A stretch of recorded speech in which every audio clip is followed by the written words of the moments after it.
Okay, I'll take the conversation a few steps back. I just want to ask you again about the situation for the two sociopaths. I'm just curious how you handled that, and can you share a little bit more so people know how to handle that, even if they don't have the experience? Okay, what a great question. No one's ever asked me that before, so I'm sort of delighted to share what has happened to me. So it would have been 95, 96.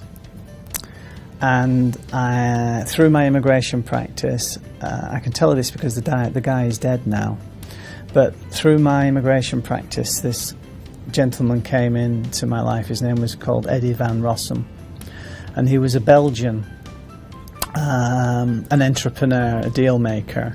He was actually introduced to me through somebody else that I'd had a commercial relationship with. Actually, it was somebody who ultimately got me involved in the Micro-Sulis deal, but let's not get bogged down too deep in the details. But this guy, Eddie Van Rossum, came into my office one day, very much a sweet talker, and I was still very naive, still very young in business, took everybody at face value, didn't quite understand how the sort of world worked, even though, you know, I was quite old by this time. I'm sort of 34, 35, and I'm a couple of years out of law school, and I've been doing business for a little while.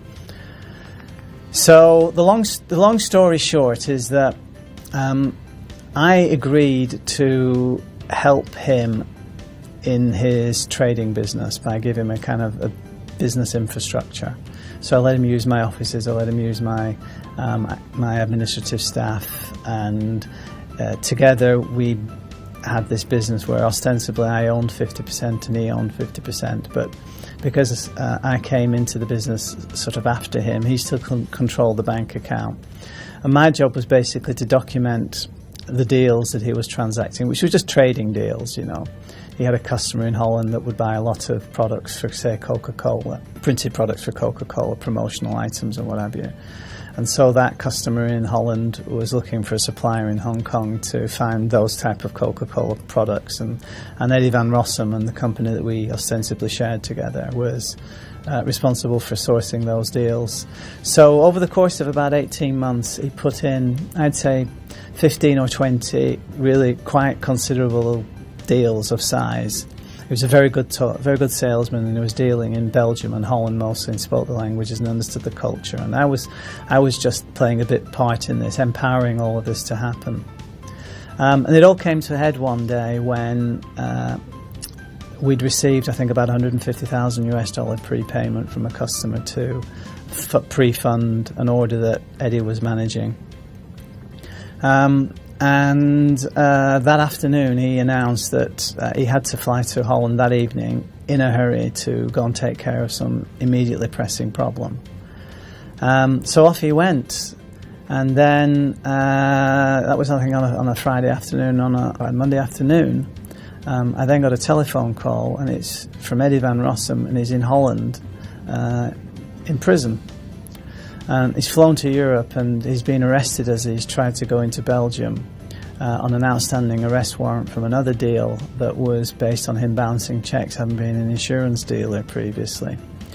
So I then, was completely confounded by this. I'm a lawyer in Hong Kong, and I've got a business partner who's now been arrested, who's in jail in Europe on an outstanding arrest warrant, and there's all these business orders that need to be taken care of. So I trundle down to the bank, and lo and behold, I understand that not only has he headed off to Europe, he's headed off to Europe with the entire contents of the company bank account, cash withdrawn, $150,000, took cash.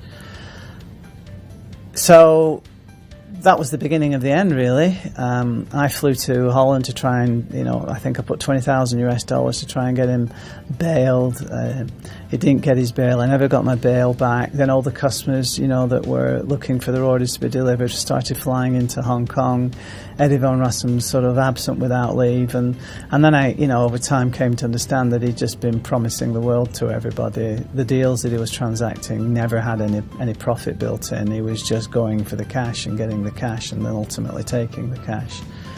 So, given my professional position in Hong Kong at that time and my exposure to all of that, it took me almost 3 years to take the responsibility for all of that and make that straight with everybody.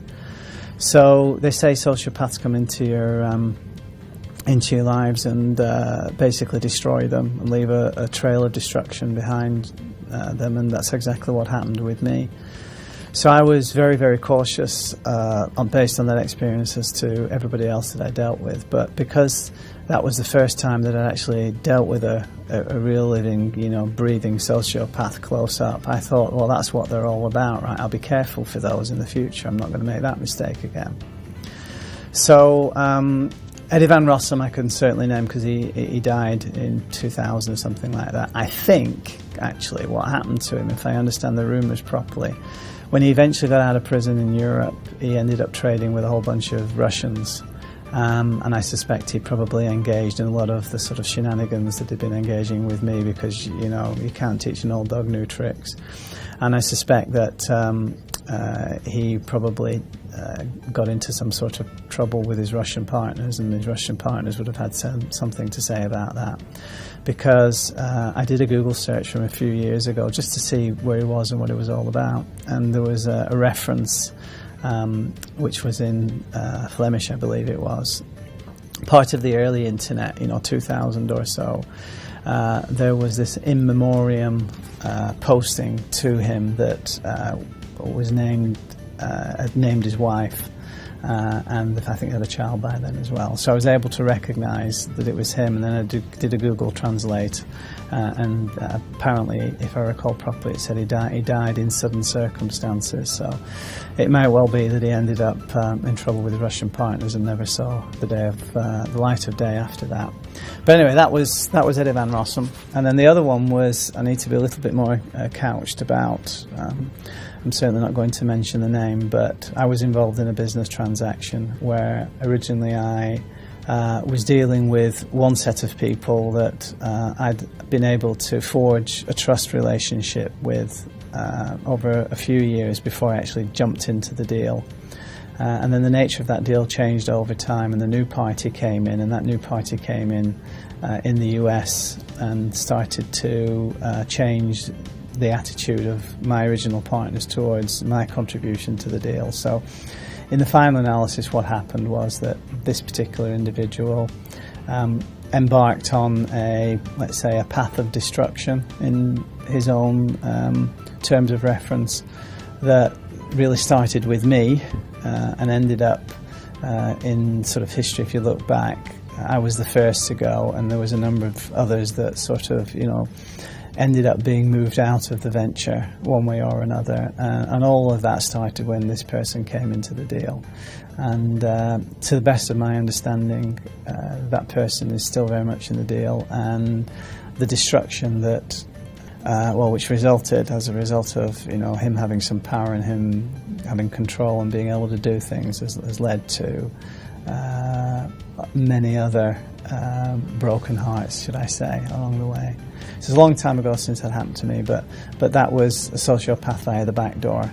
I didn't see that coming because he basically went on to cut one of my other partners out of the deal in one way or another. And a lot of other people that have had dealings with him have also suffered as a result of decisions that he's made and the way that he's behaved towards them. So yeah, that's the litany of me having to deal with sociopaths in my career. So could you spot any similarity between the two cases that you had to deal with? In hindsight, yes. I mean, glib, not that bright, quite manipulative,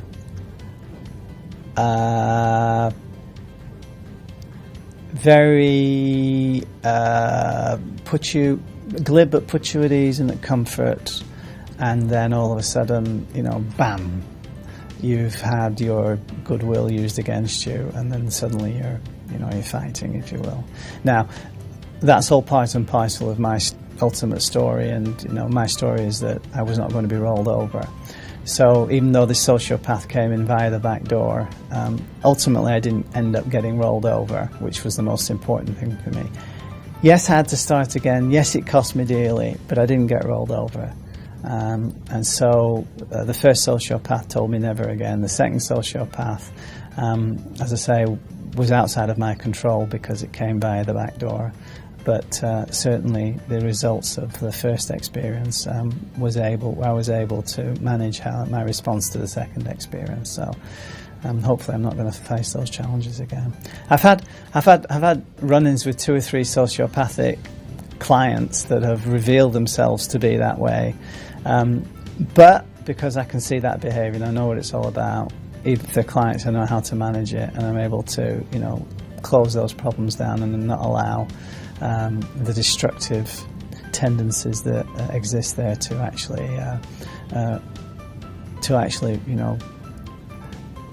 run writ large in my life.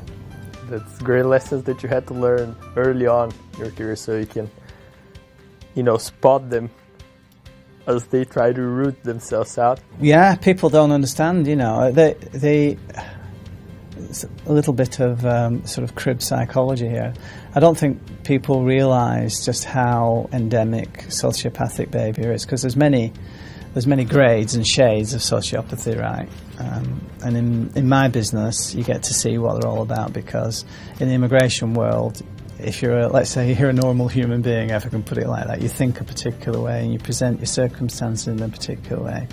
If you're a sociopathic individual, I've found that the way that they think and the way that they present their circumstances to me indicates to me that they think about the problem in a certain way and they don't actually understand the problem from the perspective of someone who would have a typical emotional response to it.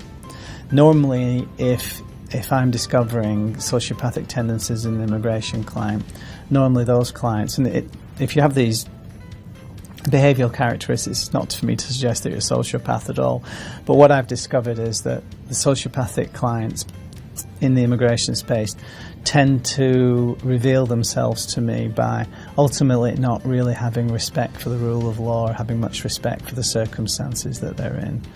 80% of people come to me with an immigration problem because they're concerned about the consequences of it all going wrong, whereas those prospect clients who do have sociopathic tendencies, they're more interested in sort of bucking the law, carrying on doing the things illegally and not being too concerned about getting caught. Professionally, it's almost impossible to really deal with those people anyway, because we're all about the rule of law, we're about doing things legally. So if the orientation of the client, sociopathic or otherwise, is not to be concerned about the rule of law, then it's just much easier for me to sort of steer those clients away and not take on their work and give them what they need so they can go off and dwell on what their solution is, but without me really wanting to engage. And the sociopathic clients are also quite interesting because they think that the biggest leverage that they have over me is the fact that they can part with their money and give their money to me, so that gives them some power over me. But that's not the way I operate. I'm not specifically interested in taking people's money off them just for the sake of taking money off them. I'm only interested in taking money off them if I can deliver value. People with sociopathic tendencies tend not to think in that fashion. So my ultimate solution is just to say no to their business and then they go away.